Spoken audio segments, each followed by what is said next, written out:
রমজানে ক্যারাম খেলা ও টিভি দেখায় নিষেধাজ্ঞা ঘিরে বিতর্ক। যশোর বড়বাজারে 2 প্রতিষ্ঠানে 60,000 টাকা জরিমানা। নড়াইলে 2 পক্ষের সংঘর্ষ, নিহত বেড়ে 5। 15 দিনে পরিচ্ছন্ন জনপদ গড়ার ঘোষণা বাগেরহাট 4 আসনের এমপি আব্দুল আলিমের। ঝিকরগাছায় আইন শৃঙ্খলা কমিটির সভায় বিশেষ সিদ্ধান্ত। মহেশপুর স্বাস্থ্য কমপ্লেক্সকে আধুনিক হাসপাতাল গড়ার অঙ্গীকার এমপির। অপরাধ করলেই গ্রেফতার, অনুমতির প্রয়োজন নেই। দর্শক, শুনছিলেন দিনের খবরের প্রধান শিরোনাম, এবার বিস্তারিত। তার আগে আমাদের ইউটিউব চ্যানেল সাবস্ক্রাইব করুন এবং সব খবর পেতে ফেসবুক পেজ ফলো করে রাখার পাশাপাশি ওয়েবসাইট ভিজিট করুন। নড়াইল সদর উপজেলায় আধিপত্য বিস্তারের জেরে সিংহ-শোলপুর ইউনিয়নের সাবেক চেয়ারম্যান খায়ের গ্রুপ এবং খলিল গ্রুপের সংঘর্ষের ঘটনায় আরও একজনের মৃত্যু হয়েছে। এ ঘটনায় বাবা ছেলে সহ উভয় পক্ষের মোট 5 জন নিহত হয়েছেন। এতে অন্তত 6 থেকে 7 জন গুরুতর আহত হয়েছেন। আজ ভোর 5:30টার দিকে উপজেলার বড়কোলা গ্রামে এই সংঘর্ষের ঘটনা ঘটে। নড়াইলের পুলিশ সুপার মামুন শিকদার বিষয়টি নিশ্চিত করেছেন। নিহতরা হলেন উপজেলার বড়কোলা গ্রামের খলিল গ্রুপের খলিল রহমান, তার ছেলে তাহাজ্জুদ হোসেন, একই গ্রুপের ফেরদৌস হোসেন ও তার ছেলে মুন্না শেখ এবং সাবেক চেয়ারম্যান খায়ের গ্রুপের ওয়াসিবুর মিয়া। পুলিশ ও স্থানীয় সূত্রে জানা গেছে, সদর উপজেলার সিংহ-শোলপুর ইউনিয়নের সাবেক চেয়ারম্যান খায়ের ও খলিলের লোকজনের মধ্যে দীর্ঘদিন ধরে বিরোধ চলছিল।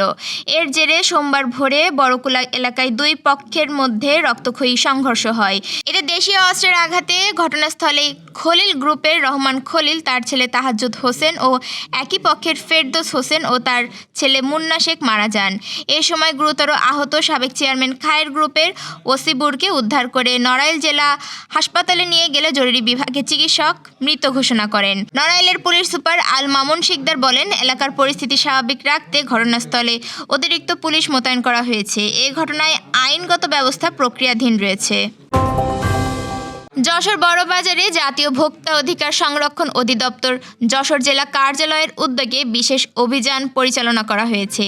আজ সোমবার দুপুরে এই অভিযানে 2 প্রতিষ্ঠানে 60,000 টাকা জরিমানা করা হয়। অভিযানে নেতৃত্ব দেন ভোক্তা অধিকার সংরক্ষণ যশোরের সহকারী পরিচালক সেলিমুজ্জামান। এ সময় উপস্থিত ছিলেন কৃষি বিপণন অধিদপ্তর যশোরের কর্মকর্তা কিশোর কুমার এবং খাদ্য অধিদপ্তরের কর্মকর্তা আব্দুর রহমান, জেলা ক্যাব সদস্য আব্দুর রাকিব সর্দার অপু। অভিযানে র্যাবের সদস্যরাও সহযোগিতা করেন। অভিযানকালে বড়বাজারে আরজি দোকানে অনিয়মের প্রমাণ পাওয়া যায়। দোকানটির স্বত্বাধিকারী অশোক কুমারের বিরুদ্ধে খাদ্যদ্রব্যের প্যাকেটে উৎপাদনকারী দেশের স্থলে ঢাকা বাংলাদেশ লেখা থাকা এবং দোকানের সামনে মূল্য তালিকা প্রদর্শন না করার অভিযোগে প্রমাণিত হওয়ায় তাকে 10,000 টাকা জরিমানা করা হয়। এছাড়া হাটখোলা রোডে শিপ স্টোরে চিপসের রং মেশানোর দায়ে 50,000 টাকা জরিমানা করা হয়। এছাড়া বাজারের বিভিন্ন প্রতিষ্ঠানে সতর্কতামূলক অভিযান পরিচালনা করা হয়। এ সময়ে ব্যবসায়ীদের দ্রব্যমূল্য নিয়ন্ত্রণে রাখা এবং প্রতিটি পণ্যের মূল্য তালিকা দৃশ্যমান স্থানে প্রদর্শনের নির্দেশনা দেওয়া হয়। কুষ্টিয়ায় রমজান মাসে দোকানে ক্যারাম খেলা ও টেলিভিশন চালানো বন্ধের নির্দেশনা দিয়েছেন পুলিশের এক কর্মকর্তা। এ নিয়ে সামাজিক যোগাযোগ মাধ্যমে শুরু হয়েছে আলোচনা ও সমালোচনা।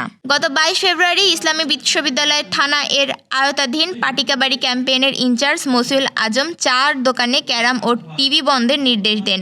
এ সময় ঘটনাস্থলে উপস্থিত ছিলেন কুষ্টিয়া 3 আসনের সংসদ সদস্য আমির হামজা। ঘটনার ভিডিও সামাজিক মাধ্যমে ছড়িয়ে পড়লে বিষয়টি নিয়ে বিতর্ক তৈরি হয়। ভিডিওতে দেখা যায় এক চা দোকানিকে কড়া ভাষায় ক্যারাম ও টিভি বন্ধের নির্দেশ দেন ওই পুলিশ কর্মকর্তা। তবে এ বিষয়ে কোনো প্রশাসনিক নির্দেশনা নেই বলে জানিয়েছেন কুষ্টিয়ার পুলিশ সুপার জসিমউদ্দিন। তিনি বলেন, এটি আইনগত বিষয় নয়, মানুষের অনুভূতির সঙ্গে সম্পর্কিত। এদিকে ইবি থানার ভারপ্রাপ্ত কর্মকর্তা মাসুদ রানা জানান, দোকানিদের ওপর এ ধরনের কোনো নির্দেশনা দেওয়া হয়নি। ঘটনার পর বাজারে বেশিরভাগ দোকান বন্ধ বা অর্ধেক শাটার নামানো দেখা গেছে। স্থানীয়রা বলেছেন, হঠাৎ এ ধরনের নিষেধাজ্ঞা বিভ্রান্তি তৈরি করেছে। বাগেরহাট ৪ মোরেলগঞ্জ শরণখোলা আসনের নবনির্বাচিত সংসদ সদস্য অধ্যক্ষ আব্দুল আলিম বলেছেন, আগামী ১৫ দিনের মধ্যেই মোরেলগঞ্জ পৌর শহর ও শরণখোলাকে একটি পরিচ্ছন্ন জনপদ হিসেবে গড়ে তোলা হবে। প্রতিনিধি গণেশ পাল জানিয়েছেন, আজ সকালে ৯০ বাসস্ট্যান্ড এলাকায় মাসব্যাপী পরিষ্কার পরিচ্ছন্নতা অভিযানের দ্বিতীয় দিনে আয়োজিত সংক্ষিপ্ত পথসভায় তিনি একথা বলেন। তিনি জানান, এই কর্মসূচির অংশ হিসেবে প্রতিটি এলাকায় নিয়মিত পরিষ্কার পরিচ্ছন্নতা কার্যক্রম পরিচালিত হবে। তিনি আরও বলেন, যত্রতত্র ময়লা না ফেলে নির্দিষ্ট স্থানে আবর্জনা জমা রাখার ব্যবস্থা করা হবে এবং পৌর কর্তৃপক্ষের উদ্যোগে ডাম্পিং স্টেশন স্থাপন করা হবে। যশোরের ঝিকরগাছা উপজেলাতে সার্বিক আইন শৃঙ্খলা কমিটির সভা অনুষ্ঠিত হয়েছে।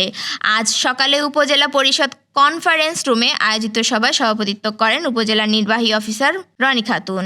একই স্থানে পরবর্তীতে মাসিক সমন্বয় কমিটি, সামাজিক সম্প্রীতি কমিটি এবং এনজিও সমন্বয় কমিটির পৃথক সভাও অনুষ্ঠিত হয়। সভাগুলোতে উপজেলা পর্যায়ে সার্বিক আইন শৃঙ্খলা পরিস্থিতি, বাজার দর নিয়ন্ত্রণ, যানজট নিরসন, তথ্য অধিকার বাস্তবায়ন ও বিভিন্ন দপ্তরের কার্যক্রম তদারকি বিষয়ে আলোচনা করা হয়। এ সময় উপজেলা প্রশাসনের বিভিন্ন দপ্তরের প্রধান, জনপ্রতিনিধি, আইন শৃঙ্খলা বাহিনীর সদস্য ও বিভিন্ন সামাজিক সংগঠনের প্রতিনিধিরা উপস্থিত ছিলেন। ঝিনাইদহের মহেশপুর উপজেলা স্বাস্থ্য কমপ্লেক্স প্রাঙ্গণে সোমবার সকালে পরিষ্কার পরিচ্ছন্নতা কর্মসূচি পালন করেছে বাংলাদেশ জামায়াতে ইসলামীর মহেশপুর উপজেলা শাখা। কর্মসূচিতে প্রধান অতিথি ছিলেন ঝিনাইদহ ৩ আসনের নবনির্বাচিত সংসদ সদস্য অধ্যাপক মোহাম্মদ মতিয়ার রহমান। তিনি বলেন, উপজেলা স্বাস্থ্য কমপ্লেক্স মানুষের সেবা পাওয়ার প্রধান কেন্দ্র, তাই হাসপাতালকে সবসময় পরিষ্কার রাখতে হবে এবং এখানে কোনো ধরনের দুর্নীতি বা সিন্ডিকেট চলতে দেওয়া হবে না। তিনি আরও জানান, হাসপাতালের বিদ্যমান সমস্যাগুলো পর্যায়ক্রমে সমাধান করা হবে এবং সদ্য যোগদান করা ৭ জন মেডিকেল অফিসারের মাধ্যমে সেবার মান আরও উন্নত হবে। পুলিশ মহাপরিদর্শক বাহারুল আলম বলেছেন, চাঁদাবাজি, মব সন্ত্রাস, ছিনতাই, মাদক ও যে কোনো বেআইনি কর্মকাণ্ডে জড়িতদের গ্রেপ্তারে ঊর্ধ্বতন কর্তৃপক্ষের অনুমতির প্রয়োজন হবে না। আইন অনুযায়ী মাঠ পর্যায়ের পুলিশ কর্মকর্তারা সরাসরি ব্যবস্থা নিতে পারবেন। রোববার মাঠ পর্যায়ের পুলিশ কর্মকর্তাদের সঙ্গে ভার্চুয়াল বৈঠকে এ নির্দেশনা দেন আইজিপি। বৈঠকে দেশের ৬৪ জেলার পুলিশ সুপার, রেঞ্জ ডিআইজি ও ইউনিট প্রধানরা অংশ নেন। আইজিপি বলেন, দল মত নির্বিশেষে অপরাধীদের বিরুদ্ধে কঠোর আইন প্রয়োগ করতে হবে। নিষিদ্ধ রাজনৈতিক দলের যে কোনো তৎপরতা কঠোরভাবে দমন করার নির্দেশও দেন তিনি। এই ছিল দুপুরের আয়োজন। সন্ধ্যার খবর দেখার আমন্ত্রণ রইল। দর্শক, আজ ইফতারের সময় সন্ধ্যা ৬টা ৫ মিনিটে। এতক্ষণ সাথে থাকার জন্য ধন্যবাদ।